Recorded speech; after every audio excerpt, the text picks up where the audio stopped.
ወይንስ ግዕዝ አንማርም? አያሳዝንም ወይ በግዕዝ ስም ቅምጥቃት? ግልጽ ማሳያ ነው ይህ የእናንተ ውድቀት። ለካ ተረት እንጂ የላችሁም እውቀት። ያለ ብዙ ዘመን ሀገር የዘረፈው እንዳየር ላይ ፊኛ ከላይ የገዘፈው እጅግ እልፍ ተረት ለትውልድ የዛገው ቀየረ ታሪክ አልባ የሆነ ነው የመጣው።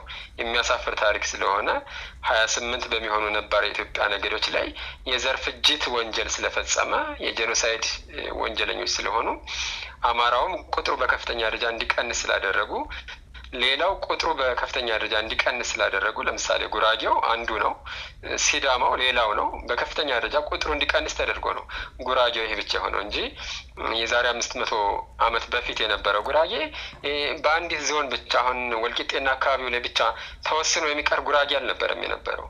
ሲዳማ በሐዋሳና አካባቢው ብቻ ተወስኖ የሚቀር ሲዳማ አልነበረም የነበረው። ከዛ ሰፋ ያለ ነው የነበረው። ያ የገዳ ወረራ ነው ይህንን ጭምር ያጠፋው እና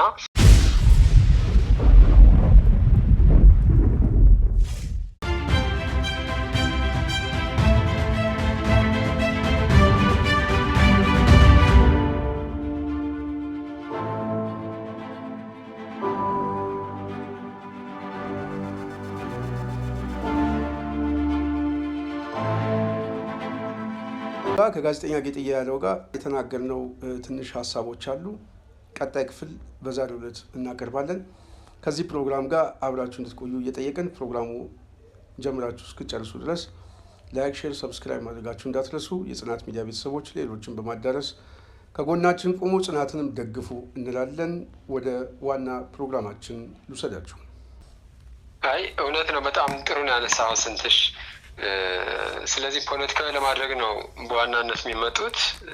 ይሄ ብቻ አይደለም። የገዳ ማህበርም ቢሆን እነሱ የሚያቆልባበሱት ብዙ ጥፋቶች እየጠፋበት ነው። ቀደም ሲል አንተም እንደጠቀስከው የዛይ ማህበረሰብ በተለይ በዛሬው ናዝሬትና ሞጆ አካባቢ ይኖር የነበረ እና በተለይ በቀስት ውጊያ በጣም ጀግና የነበረ ጀግና ተዋጊ የነበረ ማህበረሰብ ነው።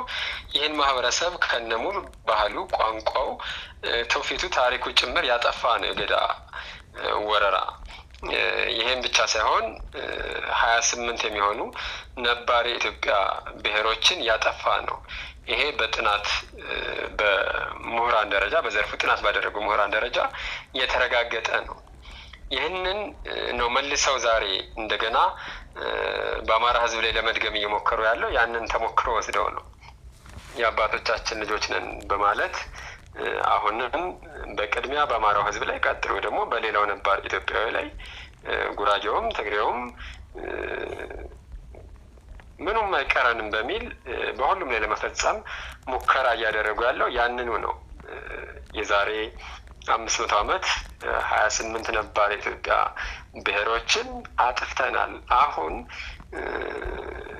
አማራው እንዴት ማጥፋት ያቅተናል በሚል ነው እየሰሩ ያለው። በነገራችን ላይ አማራው ያን ጊዜም ቢሆን በከፍተኛ ደረጃ የተጎዳው አማራው ነው።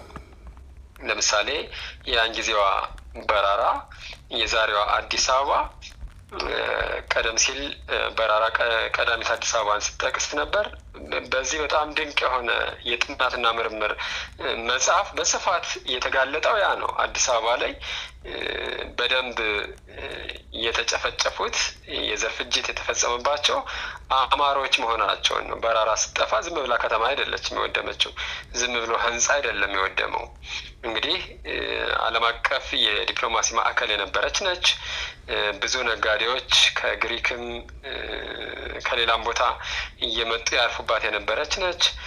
ነጮች የዲፕሎማሲ ሰዎች ጭምር እየነበሩባት ነች። መገበያያ ሳንቲሞች በስፋት የተገኙባት ጭምር ነች እንደ ምልክት የሆኑ ዘንድና ትልቅ ዓለም አቀፍ ከተማ እንደነበረች ምንም የሚያጠራጥር ጉዳይ አይደለም። ነችን ከተማ ደግሞ የመሰረቷት አማሮቹ ዳግማዊ አፄ ዳዊት ናቸው። ከዛ በኋላም ይኖሩባት የነበሩት በዋናነት አማሮች ናቸው። ሌላውም እዛው አካባቢ እየመጣ መኖሩ እንዳለ ቢሆንም ማለት ነው። እና ያጠፏቸው እነዚህን አማሮች ነው። ከተማዋ ስትጠፋ አማሮችን ጭምር ጠፍተው ነው። በራራ ላይ ብቻ አይደለም። የዛሬው ወለጋ ያን ጊዜው ቢዛሞ አማሮች ናቸው የጠፉት። የዛሬው አሩሲ የያን ጊዜው ፈጠጋር አማሮች ናቸው የጠፉት። የያን ጊዜው እናሪያ የዛሬው ኢልባቡር አማሮች ናቸው የጠፉት። በአጠቃላይ በ16ኛው መቶ ክፍለ ዘመን የዛሬ 500 ዓመት ገደማ የተደረገው የገዳ ወረራ አማራን ከየቦታው አጥፍቶ ኮርኩሞ አሁን አማራ ክልል ወደሚባለው የአስተዳደር ወሰን አካባቢ ብቻ እስኪቀር በቢዛሞ የነበረው፣ በፈጠጋር የነበረው፣ በእናሪያ የነበረው፣ በሌሎችም የነበረው እንዲጠፋ አድርጎ በምትኩ ደግሞ ከሌላ ሀገር በመምጣት እንግዲህ ኦሮሞዎች በስፋት እንዲስፋፉ እንዲኖሩ ነው ያደረገው እና ዛሬ ኦሮሞ ክልል የሚባለውን የአስተዳደር ወሰን ነው የፈጠረው ያን ጊዜ። አሁን ያን ጊዜ በነበረው ወረራ የዛሬው የኦሮሞ መስተዳድር ወይም የኦሮሞ ክልል ተፈጥሯል። አሁን ደግሞ ዛሬ እነ አብይ አህመድ በሚያደርጉት ወረራ በተመሳሳይ የኦሮሞ ሪፐብሊክን መመስረት አለብን መፍጠር አለብን በሚል ነው። ለዚህ ነው እስከ መሀል ወሎ ሙሉ ወሎ ቤት አማራን ጭምር ጠቅልለው ካርታቸው ውስጥ አስገብተው እስከ ራያ ድረስ የግዛታቸው አካል የሚያደርጉት፣ ሌላውን የግዛታቸው አካል የሚያደርጉት ለዚህ ጭምር ነው እና በዛ ደረጃ ወረራቸውን ለመፈጸም ነው እየሄዱ ያለው። ይሄ የኢሬቻ የፖለቲካዊ ኢሬቻ አከባበር የዚህ የወረራ እንቅስቃሴው ማስጀመሪያ ፌስቲቫል ነው። የዛ ሞተር ነው፣ በደንብ ሞተር መስጫ ነው። ምንድነው አባቶቻችን ወደ አድዋ ጦርነት ሲሄዱ ከዘመቻ አስቀድሞ ስንቅ ሲሰበስቡ መሳሪያ ሲወለውሉ አስቀድሞ በሰፈር በመንደሩ የሚደረገው ምንድነው? ሽለላ፣ ቀረርቶ፣ ፉከራ ነው አይደል? አሁን ቅርብ ጊዜ እንኳን የነበረውን የሸራሮ ጦርነት ብናስታውስ አስረስ የምትባል አቅራሪ ሴት ብዙዎቻችን የምናውቃት ይመስለኛል። አቅራሪ የነበረች ድምፃዊ እና የአስረስ ቀረርቶ በትልልቅ ቴፕ በገበያ መሀል ጭምር እየተከፈተ ሰዎች ወዶ ዘማች እየተባለ ለሸራሮ ጦርነት እንዲመዘገቡ ቀረርቶ ፉከራ ነው የሚሰማው። ኢሬቻ አማራን ለመውረር ለሚደረገው ከአማራ ባለፈ ደግሞ ሌላውንም ኢትዮጵያዊ ለመውረር ለሚደረገው ዘመቻ እንደ ቀረርቶ ነው ማየው፣ እንደ ፉከራ ነው ማየው፣ እንደ ሽለላ ነው ማየው። የዛ ማሟሟቂያ ነው፣ የዛ ማበረታቻ ነው ወደ ወረራው ሙሉ በሙሉ ለመግባት ማለት ነው። አዲስ አበባን ሙሉ በሙሉ ለመውረር የሚደረግ እንቅስቃሴ ነው።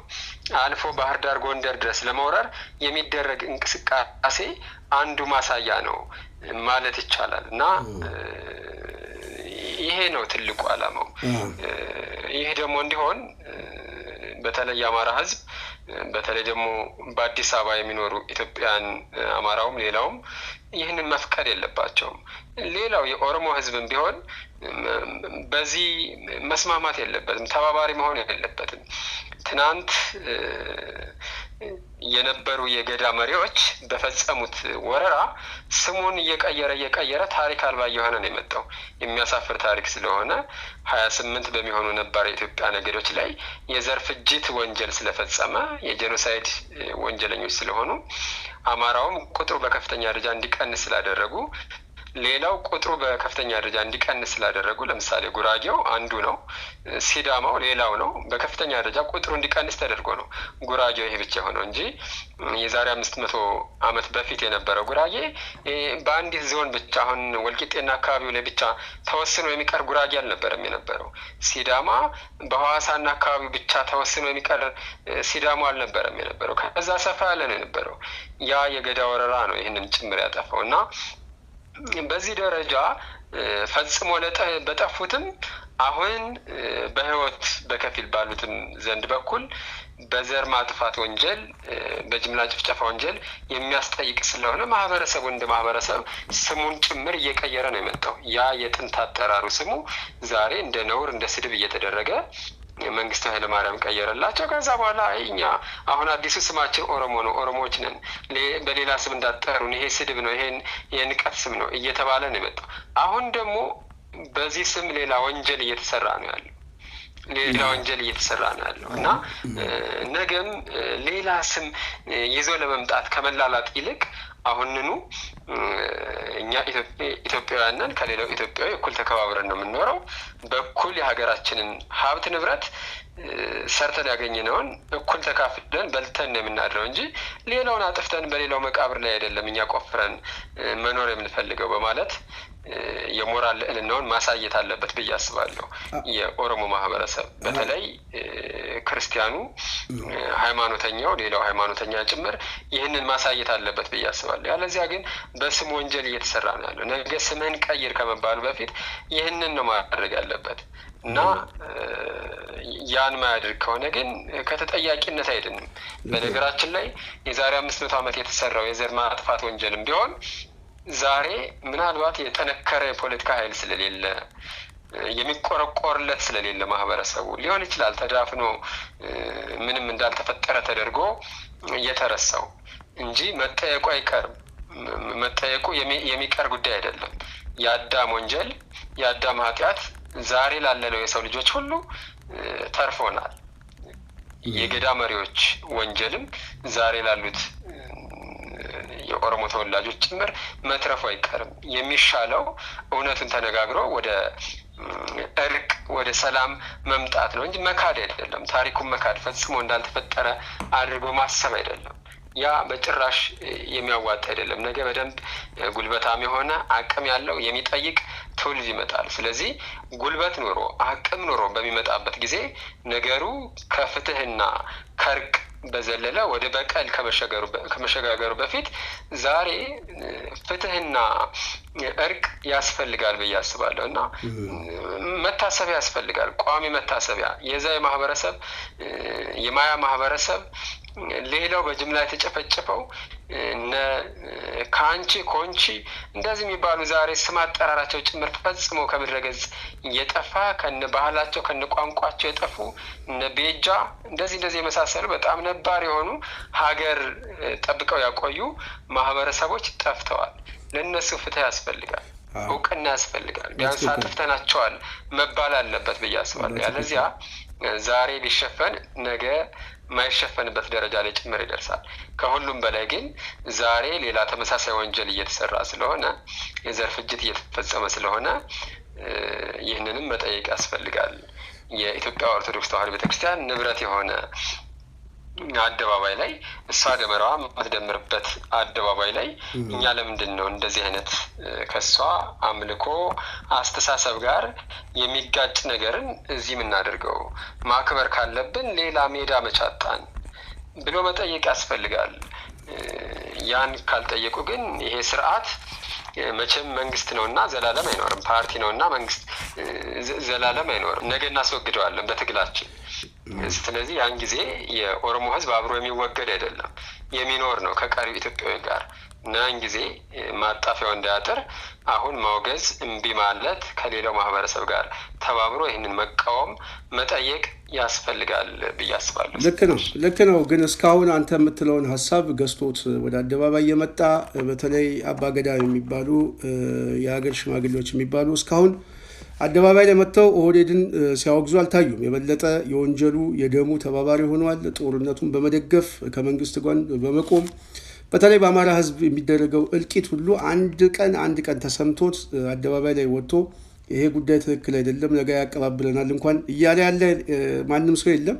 በተለይ አዲስ አበባ ህዝብ ዛሬ የህልውና አደጋ ውስጥ ገብቶ አካባቢ ሁሉ እየፈረሰበት ማንነቱ እየተነቀለ ወደ ሜዳ ሲጣል ዛሬ ትክክል አረግ የነበረውን መሬታችን ነው የወሰንነው እንጂ የተለየ በደል አልፈጸምንም እያሉ በሟቾቹ ላይና በተፈናቃዮች ላይ ስላቅ የያዙ ናቸው። ይሄ እየተመዘገበ እየተጻፈ ነው ያለው። ነገ ጠዋት እንዳልከው የአዳም ኃጢአት ለሰው ልጆች እንደተረፈ ሁሉ ዛሬ እየተፈጸመ ያለው የገዳ ስርዓት እና በገዳ ስርዓት ውስጥ ያለ የኢሬቻ ሃይማኖታዊ በዓል አስተሳሰብ የፖለቲካ ሲምፖዚየም ተደርጎ የአንድን ማህበረሰብ ማንነትና ታሪክ እንደዚሁም አጽመ ርስቱን ለመጠቅለል የሚደረገው የፖለቲካ ሴራ ሁሉ ነገ ጠዋት ዋጋ የሚያስከፍል እንደሆነ ግልጽ ነው። የአባ ባህሪ ታሪክ እስከዛሬ ድረስ ለዚህ ትውልድ እንደመጣ ሁሉ የግራኝ ታሪክ እስከዚህ ትውልድ እንደመጣ ሁሉ የአብይና በዙሪያው የተሰባሰበ በሙሉ ያው ታሪኩ ለሚቀጥለው ትውልድ ሁሉ እየተላለፈ የበለጠ ቂምና ጥላቻ ይዞ ነገ ጠዋት ምናልባትም የማንወጣበት አደጋ ውስጥ ሊገባ እንደሚችል መገንዘብ ያስፈልጋል። የኢሬቻ በዓል ግን አዲስ አበባ አልፎ እነ ሽመልስ አብዲሳ ገና ቀይ ባህር ላይ እናከብራለን ብለዋል። ስለዚህ ቀይ ባህር ላይ ድረስ ለማክበር ማሰባቸው የተስፋፊነት ሁሉንም የመጠቅለል አባዜ ምልክት እንደሆነ ግልጽ ነው። ይሄ አስተሳሰብ ደግሞ ቅድም አንተም እንዳልከው አማራ ክልልን በጦርነት ካሸነፍ ነው ዳጋ እስጢፋኖስ ላይ ያው ኢሬቻን እናከብራለን ብለው መምጣታቸው የማይቀር ጉዳይ ነው። ስለዚህ ይህንን የህልውና ጉዳይ መታገል የሁሉም ሰው ግዴታ ነው። እዚህ ጋር በመጨረሻ መናገር የምፈልገው ጌጥዬ በጣም የሚያሳዝን ሰሞኑን ከግዕዝ ጋር በተያያዘ ግዕዝ አንማርም ለማለት አንድን ሕፃን ልጅ አደባባይ ላይ አስወጥተው ግዕዝን የመተት እና የደብተራ መገለጫ አድርገው የግድሜ ርዕስ ግዕዝ አንማርም አያሳዝንም ወይ? በግዕዝ ስም ቅምጥቃት ግልጽ ማሳያ ነው ይህ የእናንተ ውድቀት። ለካ ተረት እንጂ የላችሁም እውቀት። ያለ ብዙ ዘመን ሀገር የዘረፈው እንደ አየር ላይ ፊኛ ከላይ የገዘፈው እጅ ግልፍ ተረት ለትውልድ የዛገው አሁን በዚህ ዘመን ዘግቶ ወር ደረፈው። የተንኮል አለቃ የሴራ ቀማሪ አንፈልግም ጭራሽ ቄስ አስተማሪ አንፈልግም ጭራሽ ቄስ አስተማሪ ደብተራና ጠንቋይ ቀሲስም ዘማሪ ስልጣን ተገን አርገህ ምንም ብታዘግም ተገደም መጠመቅ ፈጽሞ አንፈልግም። ይሄ ጥጋባችሁ ድሮስ መች ይመቻል አብሮ ለመናናር በምለት ለመቻቻል ገደብ ሲተላለፍ ሁሉም ይሰለቻል። ለሆዳቸው ሲሉ ስላገኙ ጥቅም በመከራ መዓት በበደል ጥርቅፍ ግፍ በየዘመኑ ቢወሰንብንም የአገር ፍቅር ይዞን ችሎናል ሁሉንም። ዝምታ ፍርሃት ስለመሰላችሁ በጥላቻ ተረት ተዘክቶ አይምሯችሁ መተት እናስተምር በግድ ካላችሁ ክልሉም ችኮናል እንኳን ግዕዛችሁ ክልሉም ችኮናል እንኳን ግዕዛችሁ ሲሳለቁበት የሚያሳይ ነው። ይሄ ሆን ተብሎ ሃይማኖታዊ ግጭት ለመፍጠር በተለይ ቤተክርስቲያኗን እንደዚህ አይነት በጣም ስሜት የሚረብሽ ነገሮችን በህፃናት በማስተላለፍ ያው ችግር ለመፍጠር እየሄዱበት ያለው ርቀት በጣም ግልጽ ነው። ዛሬ አብይ አህመድ ከኢሬቻ ጋር እንደዚህ እየተፋጠጠ አዲስ አበባ ውስጥ እኮ ዛሬ እኮ አማርኛ ተከልክሎ በንግድ ባንክ እንኳን በቁቤ ሆኗል። አሁን ገንዘብ የሚከፍለው የንግድ ባንክ ገንዘብ ማዝዣ ማውጫ ደረሰኝ። ስለዚህ እየተፈለገ ያለው በዚህ ጦርነት በዚህ የህልውና አደጋ አገሪቷ ከፍተኛ የሆነ ብሔር ተኮር ግጭት ውስጥ ባለችበት ሁኔታ የበለጠ የከተማውን ህዝብ በማስከፋት የሀገሩን ህዝብ በየአካባቢው ላይ ጦርነት በመክፈት ተገፊ በማድረግ በኦሮሞ ማህበረሰብ ላይ አብዛኛው ህዝብ መጥፎ ስሜት እንዲያድርበት የሚያደርገው አብይ አህመድ ነገ ጠዋት ይሄ እሳት ተንከባሎ ሌሎቹ ጋር አይገባም ብሎ ማሰብ በጣም ከባድ ነው። ስለዚህ ቆም ብሎ ማሰብ የግድ ያስፈልጋል። ይሄንን ምክር የሚቀበሉ ሰዎች ይቀበሉ። የኢሬቻ ማምለኪያ ቦታ አዲስ አበባ አይደለም፣ ከአዲስ አበባ ውጭ ነው። አዲስ አበባ የከተማው ህዝብ ነዋሪ የፖለቲካ ባለቤትነቱን ለመጋፋት የመጣ ባህል ነው፣ ሃይማኖታዊ ፌስቲቫል በዋናነት መነጋገር ያለብን በሚል እሳቤ ስላለኝ ነው ከአንተ ጋር በዚህ ጉዳይ ላይ የተነጋገርኩት። ጌጥዬ ስለነበረን ቆይታ በጣም ነው የማመሰግነው። በሚቀጥለው ሌላ አጀንዳ እስክንገናኝ የጽናት ሚዲያ ቤተሰቦች እዚህ ጽናት ላይ መጥተህ ሀሳብ አስተያየትን ስለሰጠ ከልብ አመሰግናለሁ። ጌጥዬ እግዚአብሔር ይስጥልን። እኔም በጣም አመሰግናለሁ ስንትሽ፣ እግዚአብሔር ይስጥልኝ።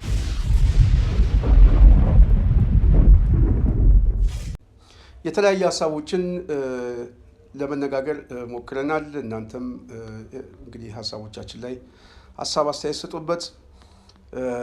እንግዲህ ይሄ ኢሬቻ ባህል በመጣ ቁጥር ከፍተኛ የሆነ የህልውና አደጋ እየሆነ እየመጣ ነው። በተለይ ለአዲስ አበባ ከባድ የስጋት መገለጫ እየሆነ እየመጣ ነው። ይህንን ሃይማኖታዊ ባህል ደግሞ መንግስታዊ ካልቸር መደረጉ የበለጠ አነጋጋሪ፣ ወደፊትም ምናልባት እንደ ሀገር መቀጠል የማንችልበትና ሀገሪቷን ለመበተን የሚፈልጉ ኃይሎች የበለጠ ከባድ ወጥመድ ውስጥ እየገባን እንደሆነ ማሳያ ነው። ይህንን ህዝቡ መታገል አለበት ብለን እናስባለን።